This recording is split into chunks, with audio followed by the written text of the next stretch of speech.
suffisamment importantes, ça et là, de sorte à pouvoir faire avancer notre cause, surtout quand il en vient à la question des droits de l'homme.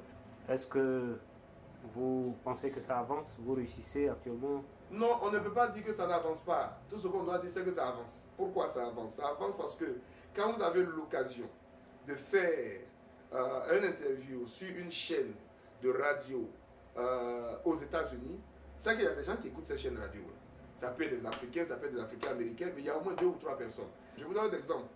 Au mois de décembre ou janvier, je crois, avant l'arrestation du président Laurent Gbagbo en Côte d'Ivoire, donc avant le 11 avril, j'ai fait une intervention sur WUAD, une intervention de 25 minutes. Après, c'est une radio afro-américaine ici, okay. Voilà, qui est détenue par le Vast Communication. Mais après l'interview avec Michael Cord, j'ai reçu un coup de fil de quelqu'un qui m'appelle et qui me dit, mais est-ce que ça t'intéresserait de passer sur Russian Television? On a eu une discussion pendant près de 20 minutes sur sa façon de voir les choses et sur la désapprobation qu'il a, lui, sur la façon dont les choses se sont passées et en Libye, et en Côte d'Ivoire, Zimbabwe et dans bien d'autres pays. Ça veut dire que déjà, l'information que nous avons passée est portée et passée. Avant cela aussi, au mois de janvier 2011, j'ai fait 2 interventions au téléphone sur une chaîne de radio basée en Californie, qui est une radio aussi panafricaine. Voilà. Donc, oui, nous pensons que ça avance petit à petit, ça gagne du terrain et ça avance au vu et à la lumière des contacts que nous faisons chaque jour, nous pensons que ça avance. Voilà. Bon, vous savez aussi que ici, les actions de masse de grands groupes sont les actions qui frappent le plus, qui portent le mieux, le plus rapidement. C'est ça. Est-ce que vous n'avez pas de problème à ce niveau-là? Est-ce que vous n'avez pas de problème de mobilisation pour vous faire remarquer? Là, vous dites, vous marquez un point assez important ici. C'est vrai que les organisations ou alors les manifestations de grande envergure, ça marque l'opinion publique, ça c'est bien vrai. Oui, donc nous sommes conscients de cela. Les organisations que nous avons ici aux États-Unis souffrent un peu de ça. Souffrent un peu de ça. La raison est que les États-Unis, ce n'est pas l'Europe. L'organisation du travail aux États-Unis, ce n'est pas la même chose comme en Europe.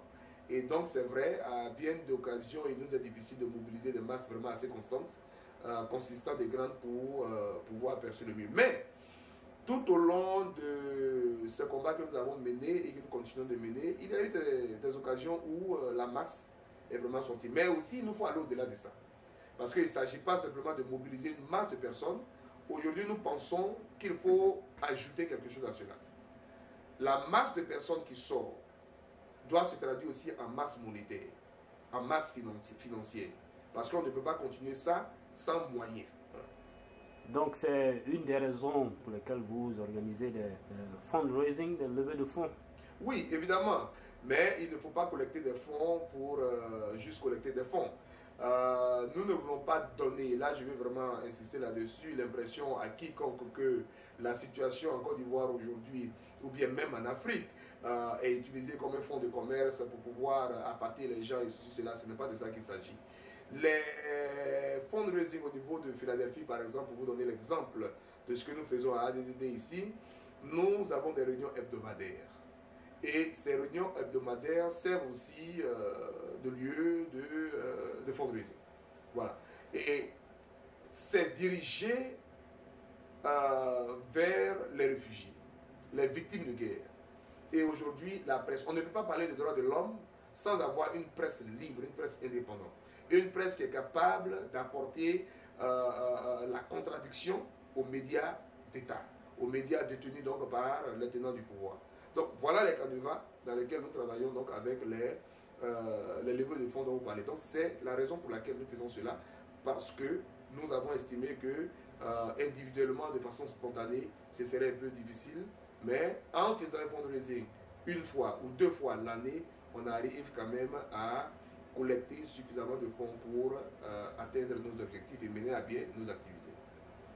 L'ADDD, comme vous l'avez dit, a organisé une levée de fonds le 11 février 2012, ici à Philadelphie. Est-ce que vous avez atteint votre objectif? Bien, merci pour la question, merci pour cette opportunité-là de parler de ça. Je vraiment profite pour dire merci à tous ceux qui ont participé à cette cérémonie de levée de fonds. Je remercie tous ceux qui sont venus de loin, de New York, de Washington DC, New Jersey et Maryland pour participer à ça. Ça, c'est la première chose. C'est vous dire que l'objectif a déjà été atteint. Si nous avons eu donc des frères qui ont participé en arrivant de loin, l'objectif a été atteint. Une autre façon de prouver que l'objectif a été atteint, c'est que nous avons visé le public africain.